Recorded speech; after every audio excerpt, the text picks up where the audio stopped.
Let's jump right in. Gina buys 4 souvenirs during each day of vacation.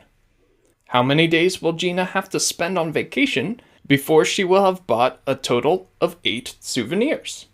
What will help us solve this problem is an equation. We can show the relationship between days spent on vacation and the number of souvenirs bought with our equation.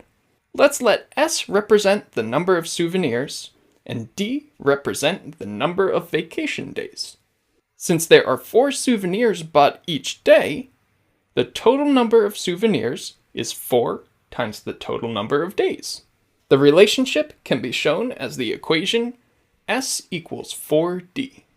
And if Gina wants to have 8 souvenirs, we can plug in 8 for S, and then solve. So 8 equals 4 times D. To solve for D, we can divide both sides by 4. 8 divided by 4 is 2, so D equals 2.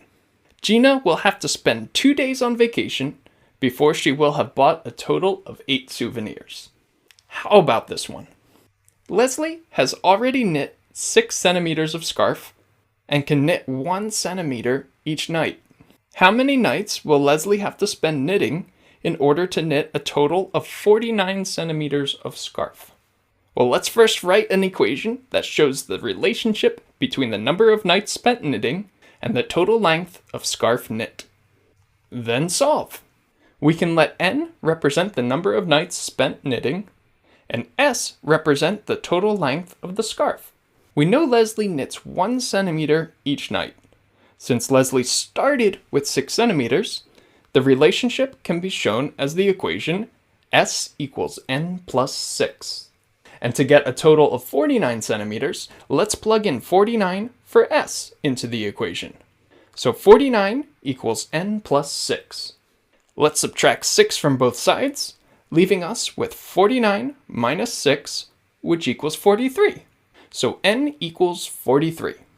So to knit a total of 49 centimeters of scarf, Leslie will need to spend 43 nights knitting. One more.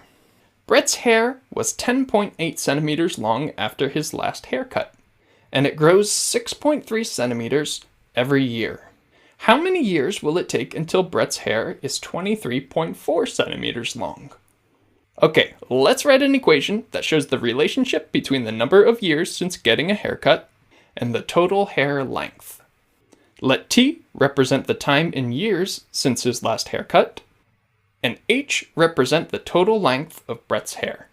The relationship can be shown by the equation H equals 6.3 times T plus 10.8, where 10.8 is how long Brett's hair is after its first cut, and 6.3 is the length his hair can grow each year. And since we want to find out the time it takes Brett to get 23.4 centimeters of hair, let's plug in 23.4 for H. That gives us 23.4 equals 6.3 times T plus 10.8. To solve for T, let's subtract 10.8 from each side. That leaves us with 12.6 equals 6.3 times T. Divide both sides by 6.3 and we get 2 equals T. It will take 2 years for Brett's hair to reach 23.4 centimeters long. Great job solving those equations.